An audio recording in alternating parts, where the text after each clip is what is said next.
Hello and a very warm welcome to all of you all. This is Game On and I am Meha Bhardwaj Alter. It's that moment in World Cup 2023 when 1 billion people will be glued to their TV screens to watch the biggest cricketing rivalry unfold on the game's largest stage. India will take on Pakistan in the World Cup tomorrow at the Narendra Modi Stadium in Ahmedabad, and it doesn't get bigger than this. Some say it's war minus the shooting, but I'll stick to this much, that this is more than just a game of cricket. Chetan Narula is in the heart of where all the action is. He is in Ahmedabad. He's outside the Narendra Modi Stadium. So we're going to find out what's the build-up like. Jamie Alter has watched some of the iconic moments in this Indo-Pak rivalry with college mates from Pakistan and India in a neutral territory in the US. I'm sure he has some great stories. So this is going to be the big build-up for India-Pakistan. We'll also talk about the great fall of Australia in World Cups, in the way they lost to South Africa. And we're also going to be building up to the game today, which is New Zealand versus Bangladesh. But let's get straight to Chetan without any delay. Chetan, what's it like? Can you feel it in the air? Tell me more about the security, that's been beefed up. What's going on outside the Narendra Modi Stadium in Ahmedabad right now? Meha, it is a madhouse at the moment. I mean, you get the vibe that something big is going to happen, and then obviously you're covering the World Cup, so you know it's India versus Pakistan. It doesn't get bigger than this, and obviously more than 1 lakh people are going to turn up tomorrow for the game. Security's been beefed up. Let me just tell you how it has been beefed up. I was here for the England-New Zealand game, which was the World Cup opener. And right behind me is the gate number 3, where the media is supposed to enter from. And for that game, I went in that gate with my cap, with my big bag from the airport straight away. Nobody stopped me until I was on the cusp of the stadium. And then I was checked in as the media person. Today, I am at least 1.5 kilometers outside that point. Gate 3, you can see behind me, there is a huge queue of cars waiting to get in. The police security has been beefed up to unprecedented levels. It's almost like war. The Ahmedabad police is going to war. It almost seems like that. And it's just been beefed up to that particular point. I went to gate 1 today because on pre-match day, gate 1 is the access point. But we were turned away from there and said, you have to go to gate number 3. That is the only entrance allowed for the media. And again, I'm doing the show from outside, way outside the stadium. So it's been beefed up. There's check at every 500 meters leading up to the ground.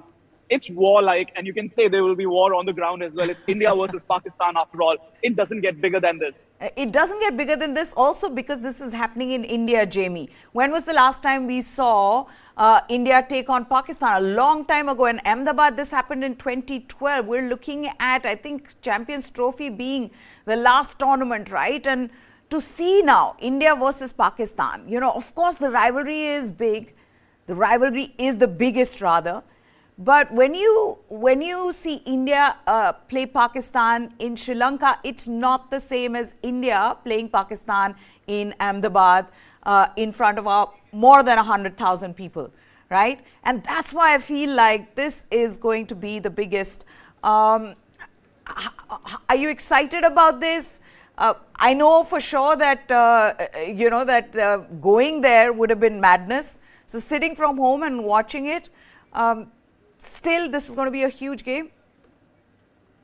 Absolutely. I think I've said this before on one of these shows that I've been in the privileged position to cover previous World Cups, but the privilege actually kicked in when I chose to not take India-Pakistan in 2015, in 2016 T20 World Cup, and the previous World Cup in 2019, simply because of a little bit of what Chetan is mentioning. Of course, when India play Pakistan in overseas tournaments, the security, the mahal, the tension, the warlike atmosphere is not there. But it's always because I have chosen to enjoy these matches while, as a fan, more like an observer. Yes, I've done match reports and I've done preview videos. But Maya, as you know, on India-Pakistan days, I don't want to be dragged down by all the outside noise, the outside pressure. But again, I can say that from a position of privilege, where I've been a sports editor or a team lead, and I've been able to send one of my colleagues, one of my juniors, to not one but 3 India-Pakistan matches. Many of my colleagues, both internal, outside, what, you're not going to India, Pakistan? No, I do not want to get caught up in the madness. I do not want to get caught up in the pressure of having to give numerous sound bites and to track every single on-field experience. I want to, yes, I'm okay with the match report, but I want to enjoy this outstanding, the biggest rivalry we can say in cricket from the safety, either of my office in the past or at home. I would cover it, but I just want to enjoy this because to my mind, there is no bigger mukabla, no bigger contest than these two teams when it comes to cricket. Now, more than 7,000 police personnel, nearly 4,000 home guards, they've been deployed to secure the stadium. We already spoke to Chetan, and I'm going to come back to Chetan in just a bit. But he was talking about how the security has been beefed up. So 7,000 police personnel, along with 4,000 home guards, they have been deployed to secure the stadium, to make sure that, law and order is maintained. Especially in the communally sensitive areas of the city during the match. Along with this, 3 hit teams and 1 anti-drone team of the NSG, they will be deployed. 9 teams of the bomb detection and disposal squad will also be in place.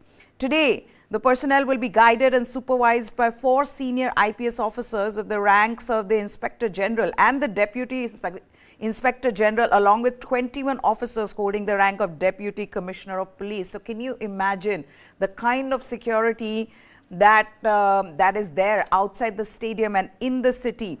Then there are also teams from the State Disaster Response Force and the National Disaster Response Force.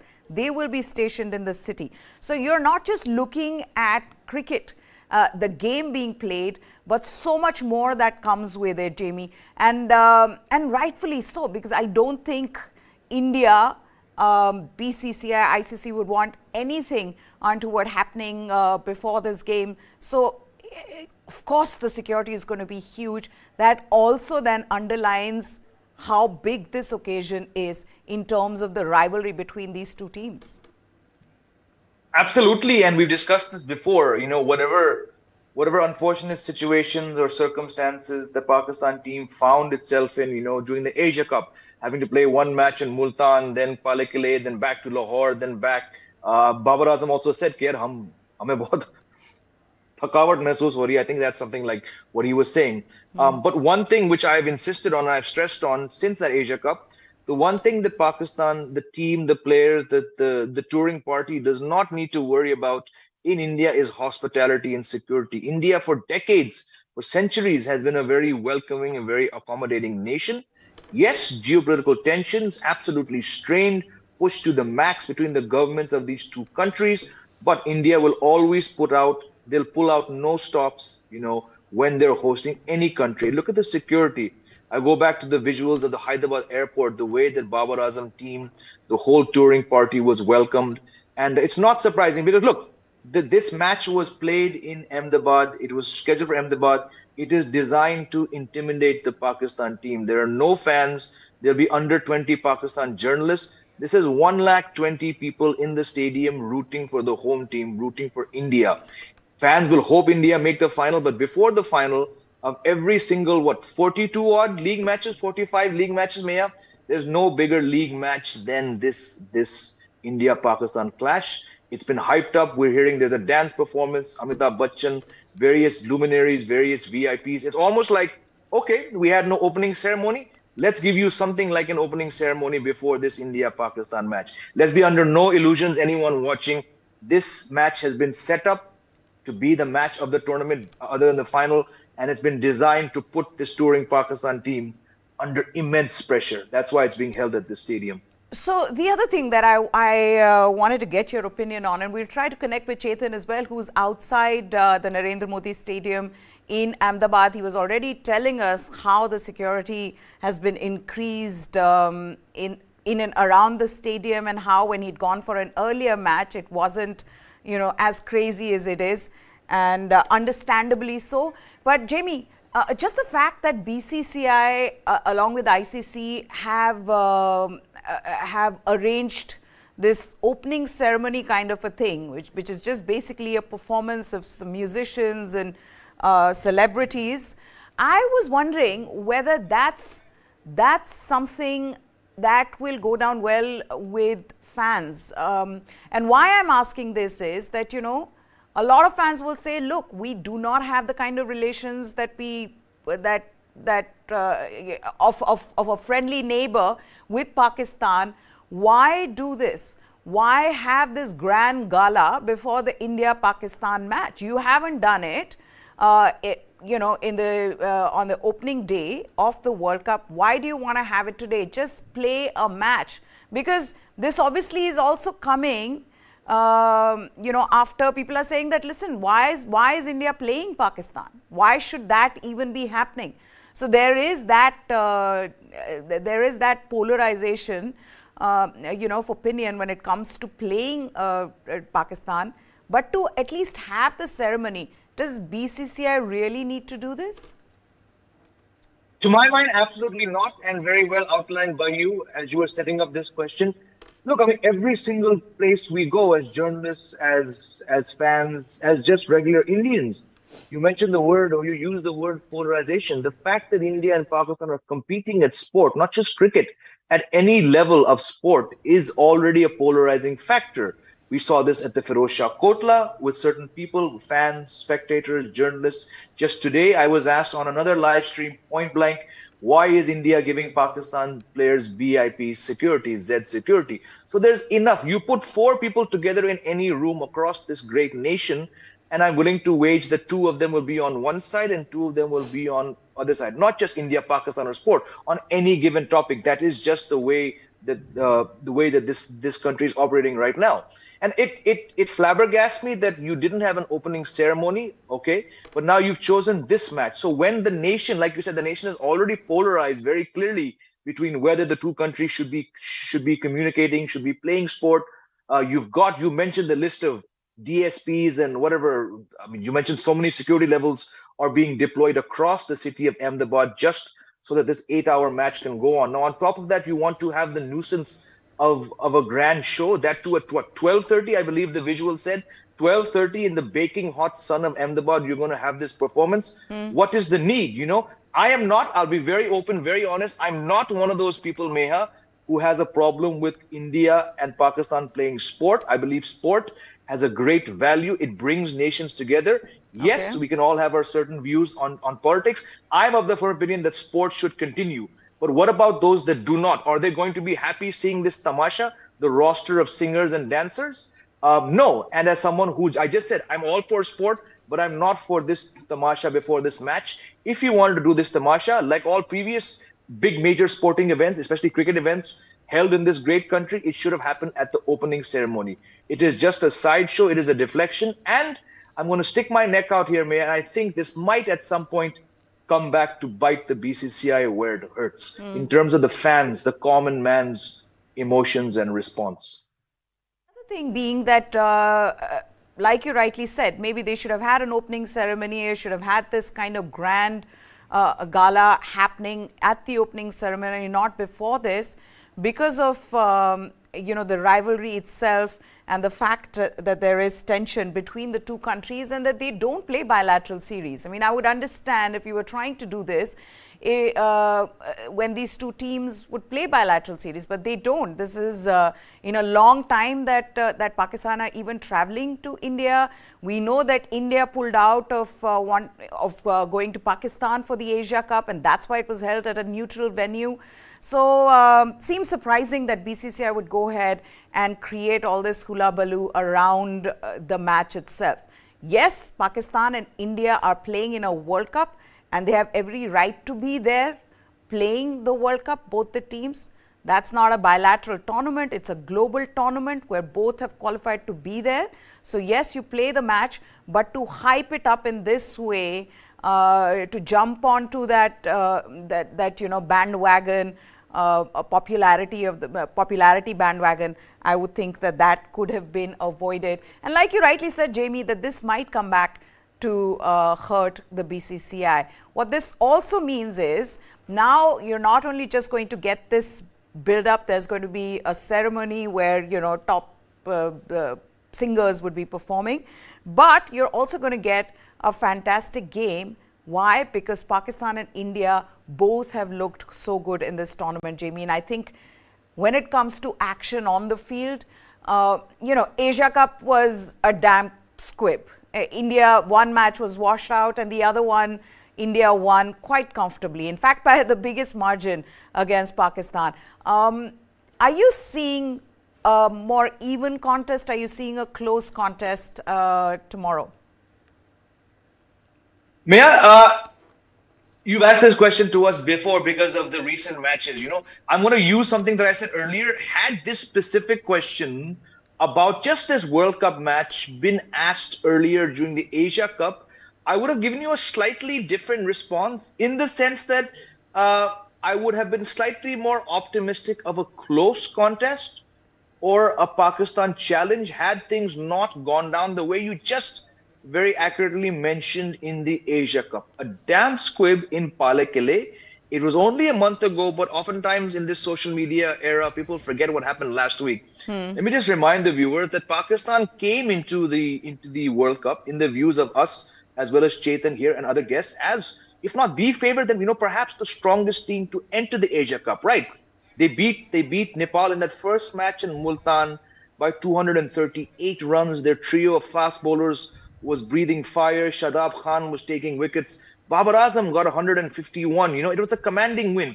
Then they went to Papalekele, where for a majority of that one innings, because that's all that match was, they had India on the rope. But we never got a result there. But that second match of India-Pakistan, when they met again, it was a spread across 2 days. The dominating win, you mentioned it was a record win. From that record win, where Rohit Sharma's team went and where Babar Azam's team went, yes, they're both 2 for no loss in this World Cup. But India, how many hours have we given on this channel, looking at India's weaknesses, doubting them, criticizing them? All said and done, that team turned around their fortunes from that match against Pakistan.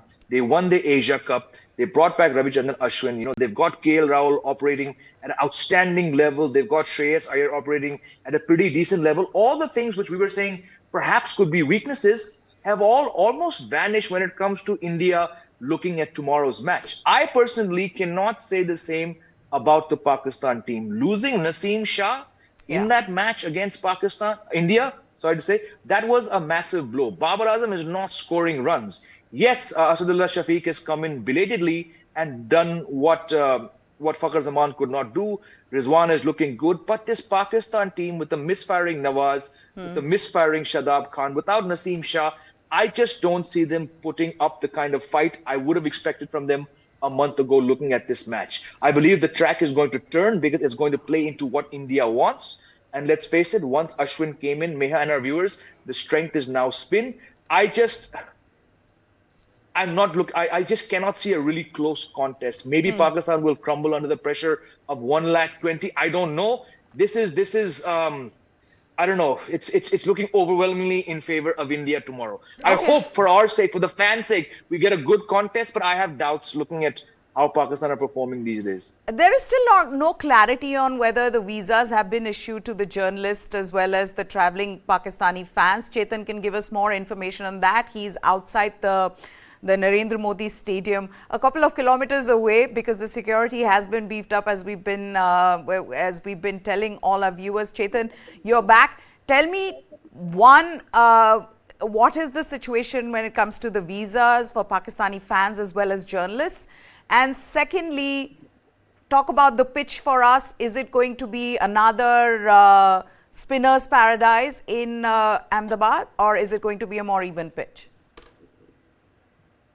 Well, first of all, I think the first batch of Pakistani journalists has arrived. I saw a couple of them at gate number 1 when we were told to come to this gate number 3. So the first batch has arrived. I think it's 12 journalists who've arrived so far. I think they'll probably be going to be at the game tomorrow. So I saw a couple of them. So the first batch has arrived. Fans, I have no idea. I think the Indian government is still in the process of giving the fans the visas for this particular tournament. But a few Pakistani journalists have arrived, and a few more are expected to arrive later in the tournament. As concerns the pitch, Meha, let me just tell you, my iPhone heated up while shooting this, while talking to you. So it's really hot. It was not this hot a week ago. It was not this hot a week ago when we had the England-New Zealand game. There was a really good breeze. There's a very light breeze today. Conditions might change tomorrow, but today it's baking hot, absolutely baking hot. And I have sunscreen all over just to be able to do the show. So the fact of the matter is, the pitch is going to be baked down. It's going to be not like the Delhi pitch, but I'm also not expecting a Chennai-like pitch. I'm expecting something in between, something like England, New Zealand, where there was turn and grip, but at the same time, batting became really easier under lights. The effect of spin just wore off. So to me, it's going to be a bat first pitch. Once again, put the score on board, put the other team on pressure.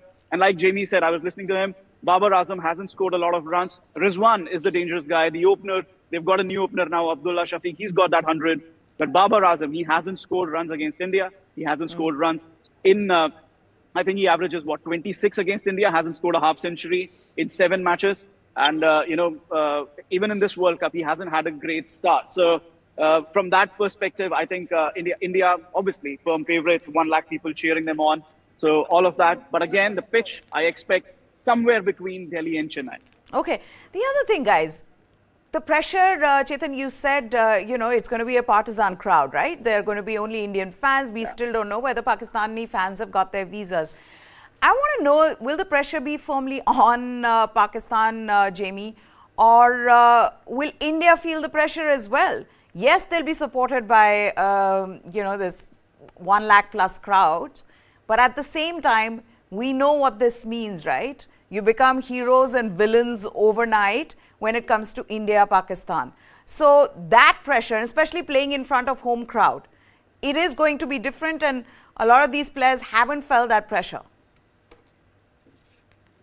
Look, I think the only, again, this is just my view, the only pressure that India could possibly feel or will feel is scoreboard pressure, slumping to nothing for 4 in that aforementioned Palekele match. And then on the 8th of October, Chetan was there, falling to 2 for 3. That is the only pressure I believe this Indian team, which to my surprise, has suddenly found the steeliness which was absent for many, many months in the build-up to this World Cup, Look, these are big match players. They played the IPL, they played Pakistan, they played international knockout matches. Yes, it's been 10 years since India won, any major trophy. But I think given the fact that they got out of jail against Australia, given the outstanding bowling and batting of Rohit and Jasprit Bumrah against Afghanistan, I think the only pressure, and I believe this pressure is linked to to my mind, only feasible chance of Pakistan winning this match tomorrow is if the Pacers can get India to 10 for 3 again. That is the only time India will ever be put under pressure. Otherwise, of course, if Shubman Gill were here, this team would have had a much better chance. But I just do not see. I think it's going to be Pakistan, which is under all the pressure, not just from the 1,20,000, but just the fact that okay, look, who have they beaten so far? Netherlands, ranked 15th, the worst Sri Lankan team to enter any World Cup. So yes, they're 4 points on the board, but they've not for a moment been put under pressure the way India was against Australia. So unless Shaheen has another tremendous day, like in 21, like a month ago in Palekele, I don't see India taking any additional pressure, to give you a very blunt answer. Okay. Now, there is a pure gold replica of the World Cup trophy that's been created. We're going to put those visuals up. And I think that's the thing when it comes to India, Pakistan and the rivalry on a stage like the World Cup. Everybody wants to get a piece of it, right? Everybody wants to do something around how special this rivalry is and how special this tournament is. And the fact that this is happening in India after 2011, that's a huge moment for India and Indian fans. But we'll also now look back on what went wrong with Australia. Both my experts here on the show, when they were asked who's going to win the game against South Africa and between South Africa and Australia, both said Australia. And here we are with a completely opposite result. So South Africa consigned Australia to their worst ever World Cup defeat, smashing them by 134 runs in Lucknow to leave Pat Cummins' team winless after 2 games. Having opted to field on a fresh surface, Australia lacked intensity with the ball and were not helped by 5 dropped catches, which continued a worrying trend from the match against India. And then a dramatic batting collapse saw them run out of steam well before the halfway mark of their chase. At 70 for 5, chasing a target of 312, Australia were down and out for the count and only managed to get to 177 thanks to Marnus Labuschagne, who made 46, and a couple cameos down the order from Mitchell Starc and Pat Cummins. There were also 2 controversial moments during Australia's chase. The most striking when Marcus Stoinis gloved a delivery from Kagiso Rabada down the leg side where Quinton de Kock took the catch. Initially given not out, Stoinis looked on as Temba Bavuma reviewed the decision and the all-rounder had to walk off as replays confirmed the ball had touched his right glove. The third umpire asked on-field umpire Paul Wilson to reverse his decision as he was of the opinion that Stoinis, the hand was connected to the top hand which was holding the bat. Although replays appeared to show a slight gap between the gloves. There was another controversial decision in the way that Stephen Smith was given out. But the one thing and the only thing that stood out in that match is Australia's great fall in World Cups. To just see this team limp away to another loss. That's 2 out of 2 losses in the tournament so far. They're lying somewhere at the bottom of the table. I was reading an article in the Indian Express where it said the umpire seems to have fallen, you know, and that's for all of us who've grown up watching Australia dominate World Cups year after year. Yes, it did have the feeling of an empire crumbling. And Jamie Alter has been witness to a lot of these great matches where Australia have come back from, absolutely crazy situations to beat the opposition. But last night wasn't to be. Jamie, how disappointed are you with Australia and the way they've gone about the World Cup so far? Yeah, it's been surprising. I mean, I think anyone who today will say, oh, we told you this was coming is perhaps not being entirely truthful. Because like I've said before on past shows, when it comes to Australian teams, both men's and women's, you don't really look or you don't really take too much out of what they've been doing in the build-up, because there's a reason why Australia's men's team and women's team remain the most successful World Cup title holders for a reason. You know, they have depth, they have a certain professionalism. Now, when you look at the ruins of 2 consecutive losses, you know, it's very, very, very, very different results, you know, because against India on that turning track, they just didn't have the bowling. Now, in hindsight, you can say that we all knew that Travis Head was going to be a massive loss. But the more I look at the contribution of the opposition spinners, be it Shamsi and Maharaj yesterday and Ashwin, Kuldeep and Jadeja in that first match in Chennai, it seems the decision to discard one of the most unluckiest modern day Australian cricketers, Ashton Agar, is probably going to cost this team a lot.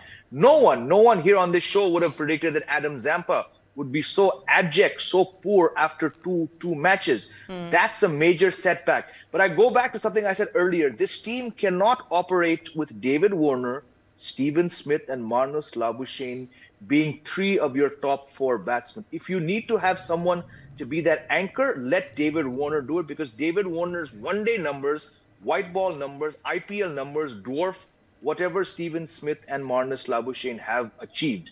Stephen Smith batting 3, Labuschagne batting 4. These are fantastic players, but they bat in a certain way. And unfortunately, Mitchell Marsh misfiring is a massive blow. Not having Travis Head, it's odd that an Australian team would have been so dependent on one batsman. This is an unlike any Australian team I've seen. I still believe, I'm not going to write them off yet, but right now they have to question the presence of Warner, Smith, Labuschagne in the same 11. And I'm going to say something rather, perhaps it'll shock you. They need to question now whether Cummins, Hazelwood and Starc are all deserving of being in the same 11. These 3-6 players have been problematic. One thing which I think has caught everyone by surprise, it's the poor fielding. They were sloppy in Chennai, but yesterday dropping 5 catches, that could end up being their real undoing more than form an absence of any key players, Neha. Yeah, because what you saw yesterday from Australia was something you don't expect from this side, Chetan.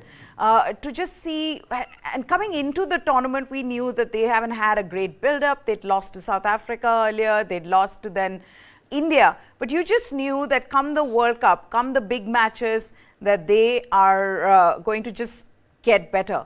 But we didn't see that from this team, which was surprising, which was disappointing. But at the same time, I felt like it was something that a lot of people would have seen coming, given that what about the new generation? Nobody is putting their hand up.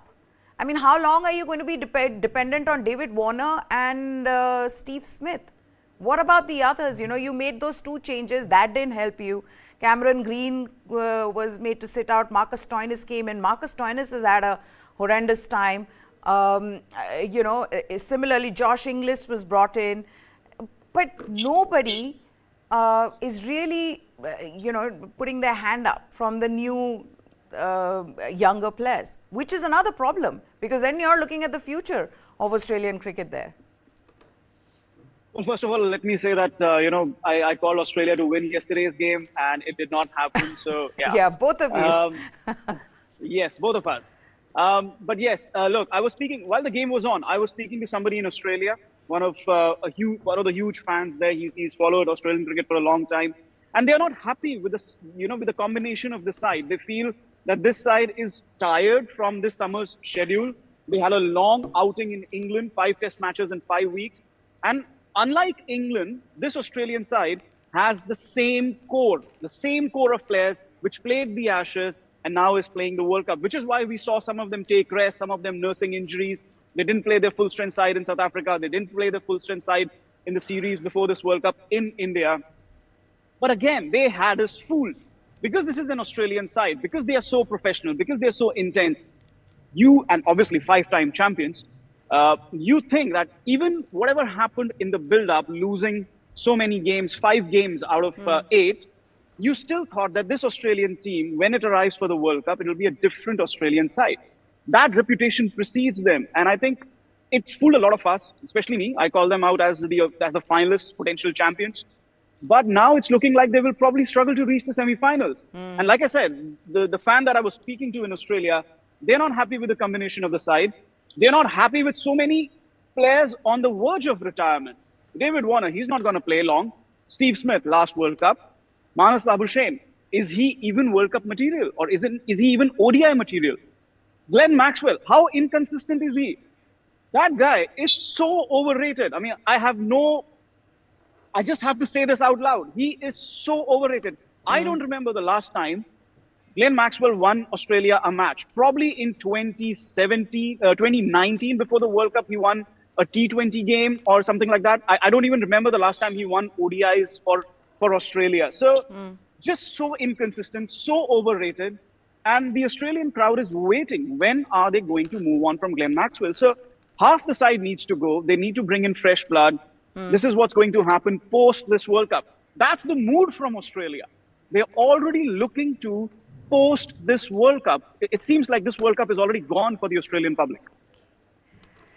Okay, what you can see on your screens is the match between New Zealand and Bangladesh that is being played in Chennai. And New Zealand have won the toss. They have opted to bowl first. Yes, table toppers New Zealand. They face Bangladesh in Chennai. Conditions are again expected to aid the spinners on both sides. Then New Zealand are unbeaten after 2 matches, while Bangladesh have 1 win and 1 loss. And the news from Chennai is that New Zealand have won the toss and they have opted to bowl first. They'll also be boosted by the return of Kane Williamson, who has finally come in. He was at the toss and he says, we'll bowl first. Think it's a good surface. Nice to take part in these those warm-up games, and nice to be standing here. I'm coming for Will Young. So Will Young, unfortunately, he has to sit out, but Kane Williamson will be in the side for the first time in 6 months. We'll get you the playing 11. Let's get reactions from both Chetan and Jamie. Jamie, How big a boost will this be for New Zealand? And also, I think we've got to take a moment to just really appreciate what Tom Latham did with this team in the first 2 games. Well, absolutely, Tom Latham. Not just this series, even against England. He's done the job, and let's face it, he's had to do the job a bit more frequently, given not just Kane Williamson's recent injury, but even in the past, given his importance as an all-format player and the fact that he's a bit injury-prone. Latham has led several times, and he's often done a good job. But in this World Cup, to marshal a depleted team in that opening match against England, defending champions England, firepowering, deep batting England, that was outstanding. Didn't have to do as much against Netherlands for obvious reasons. But if you can call on someone like Latham, who bats really, really well in one days, who's a very safe keeper, and who's obviously got a clear cricketing brain, it's always a boon. You look at Kane Williamson coming back. I mean, there's no point talking about what he brings because it's Kane Williamson. I just feel somewhat bad for Will Young because yes, he got out first ball to Sam Curran, but he looked really good. And I think someone like a Mark Chapman, who's basically not going to get a chance to bat much in this World Cup, is not going to get a chance to bowl. I would have rather had him go out for Kane Williamson. I think it's a little bit unfair. I'm wondering who they'll open with. I'm guessing Rachin Ravindra goes up to open, right? Yeah, looks like it. Kane Williamson at 3, Daryl Mitchell, Tom Latham, Glenn Phillips. We've got the playing 11. I was also wondering whether they were going to get Ish Sodhi, given that he bowled well against Bangladesh, in a series and it's earlier. Chennai, And it's Chennai, but he is not going to be, he's not there in the playing 11. There is Mitchell Santner, the hero from the last game, Matt Henry, Lockie Ferguson and Trent Bolt. So it looks like Rachin Ravindra will be promoted up to open with Devon Conway. Also, I'm wondering whether Bangladesh will have the advantage. Let's put the Bangladesh playing 11 as well. And Tanzid Hassan, I mean, people were saying that maybe he wouldn't be in the side given that he hasn't been scoring runs, but he finds himself in the playing 11. Liton Das, Najmul Hussain Shanto, Mehndi Hassan Miraj, Shakibul Hassan, Mushfiqur Rahim, Tawid Hridoy, Muhammadullah, he's in, Taskin Ahmed and Shoruful Islam with Mustafizur Rahman. That's the team. Muhammadullah has come in for them. Shakib goes on to say that he was a bit confused about what to do, so they don't mind batting first. They didn't start well with the bat and ball in the last 2 games, and these are the 2 areas they're looking to improve. One change for them. Do you see Bangladesh having the advantage here because of the conditions, which are similar to what they have in Bangladesh, and they have, the spinners to do the job for them? Will that have any bearing on the game, given that they've actually not, I mean, New Zealand are the form team. They've been the best team in the tournament so far. Chetan? I think New Zealand have been in form, as you just mentioned. On this surface, bowling first can be a huge advantage because if you, like we saw in the India-Australia game, if you restrict Bangladesh to a low total, then New Zealand are going to chase it down really, really easily. And also we saw in the Australia game that under lights, spin was not having that much of an effect. So in a way, New Zealand have negated Bangladesh's advantage by bowling first and inviting them to bat. The interesting thing for me is Ish Sodhi missing out. Yes, again. And that is because obviously Rachin Ravindra had to play. There was just no doubt that he is going to play and that Will Young is going to go out because New Zealand want to bat as deep as possible. And which is where Mark Chapman comes in handy, which is where Rachin Ravindra comes in handy, and therefore Will Young, who can only, open the innings, he can't bat in the middle, that's where he goes out. So there was no surprise there. Rachin Ravindra, the spinner, Mitchell Santner, he's coming off a fifer, and they are really backing Glenn Phillips to bowl his off spin. And the English rated him so highly. The English journalists, they didn't mind that, their batsmen were getting out to Glenn Phillips. So I would say that it's not just two and a half spinners. They're actually playing 3 spinners with this combination, which allows them a fine mix of pace and spin. So they have 3 spinners to do the job. James Neeson can come in and bowl. So many all-rounders, batting till number 9, number 10. New Zealand have this covered. This is going to be 3 wins in a row. I don't see any surprises here today. Jimmy, for Bangladesh though, can they cause a dent? Can they cause an upset here? Their biggest problem has been their opening pair. You know how inconsistent they've been. They've also tried a lot of openers, different opening combinations. Doesn't seem to have worked. This one is also not, not really, hasn't been able to create partnerships, hasn't been able to get them off to a good start. Can they change that today? And how dependent are they on someone like Mushfiqur Rahim, Mehdi Hasan Miraj? Unfortunately, Meha, with Bangladesh, I don't think any team chops and changes as much as Bangladesh cricket teams do. Rarely do you see them look a stable unit in white ball cricket. They're pretty stable in test cricket, especially at home. They sort of got the template of winning matches there, which is why they've beaten big top test teams at home. But in white ball cricket, T20s, one days, the amount of chopping and changing that, at least to my mind, as a distant observer, this team seems to do, it doesn't give them much chance to put together wins consistently. It's almost like this team is content or happy winning the odd match against England, Afghanistan, New Zealand, Sri Lanka, India, here and there. So for them, beating India 2-1 last year, a near full strength Indian team was probably the highlight, of their next 12 months. That's just unfortunately where Bangladesh cricket is. Had this been a raging Turner, I would have given them, because look, after all, it's Mehdi Hasan, Shakib Al Hasan. They're match winners. Throw in the other Mehdi Hasan, who doesn't have Miraj at the end of his name, and he also turns handy. But look at one thing, right? Devon Conway, 2 years with CSK, one of their best batsmen. He knows the conditions. Mitchell Santner has been with CSK for 4 years. He knows the conditions. Matt Henry's been with CSK. Tim Southee's been with CSK. Stephen Fleming, who's been with CSK as a player and a coach for 15 odd years now. He was recently part of the coaching setup with the Black Caps in England. No doubt Gary Stead, Kane Williamson, they all picked Stephen Fleming's brains sitting in cold conditions 3 weeks ago. So apart from having the obvious advantage of a better one-day record, I think they won 30 out of 40 one-days. They're 2-0 up. They're a damn good one-day side. They also have 5 players who know these conditions much, much better than Bangladesh. So, I mean, this is anything. This is all stacked against Bangladesh. And I don't see them giving remotely a fight to this Black Caps team. Okay, let's also put this quote up of Kane Williamson, the captain. He says he's pleased with New Zealand's progress so far. He says, yeah, definitely initially my comeback was not really considered. So he goes on to say, and to be honest, it was probably a good thing just to get my head stuck into rehab and each day not sort of rush it. That was really my focus. And I was fortunate as well. I had a really, really good team around me back home. Fortunate not to have a lot of setbacks during that time. So he's pleased with his own progress and the team's progress so far. Because why not? This team has been brilliant in the tournament in the way they've really not gone under the radar as is expected of New Zealand.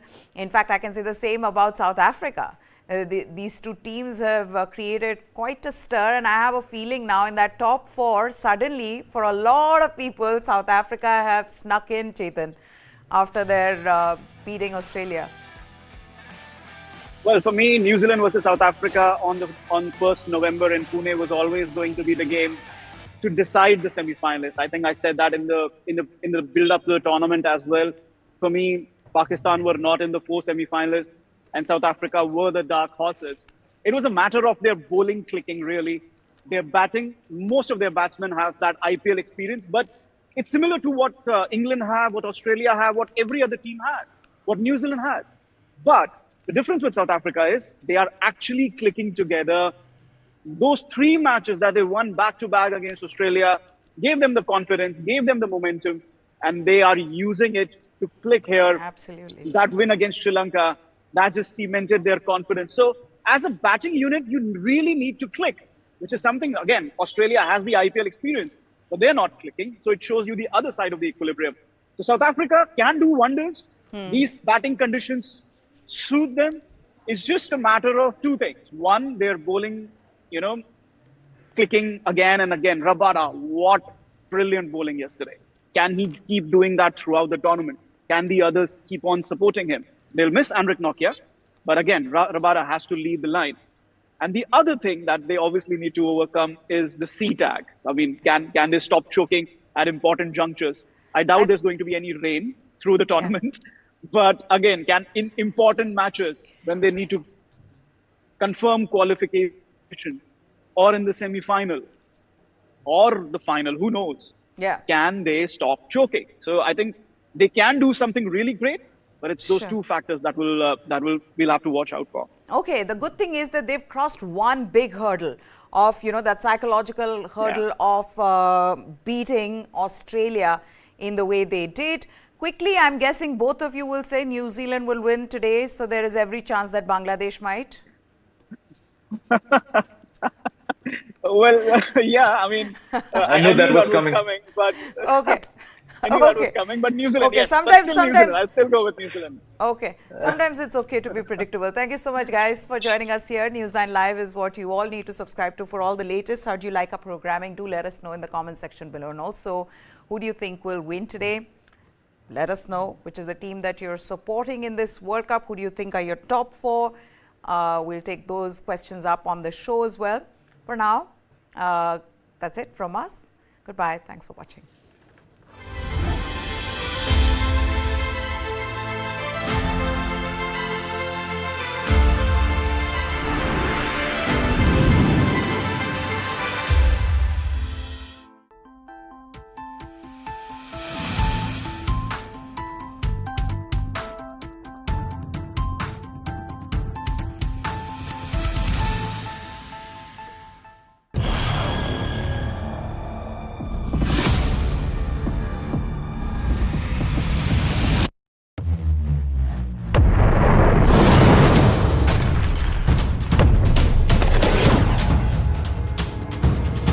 He thought he could outlast us. And 1 year later, the evidence is right here in this room. Who will blink first? So far from preventing the expansion of NATO, Russian actions have actually resulted in the expansion of NATO. It's a mess for Russia and it's a mess for the Western world, for NATO and the United States. Putin is a dictator, and if he loses, that means the end of his regime, and probably of him personally. So he has to keep going. Year 2. No end in sight. Streaming now.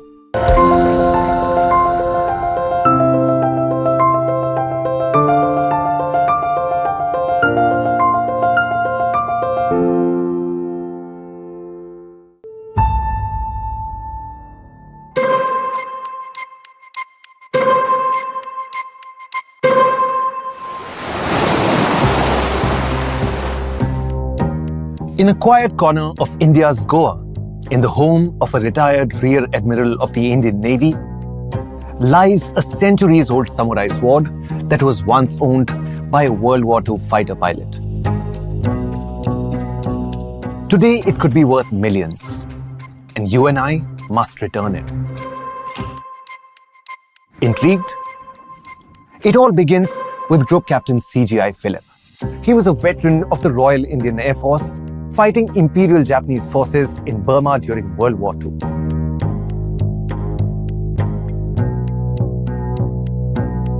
Yet one thought troubled the veteran, a half-forgotten memory of an IJA officer. Group Captain Phillip could recall how the proud officer had surrendered a priceless family heirloom, a katana. In his final years, Group Captain Phillip had but one last wish, a desire to return the sword to its rightful owner.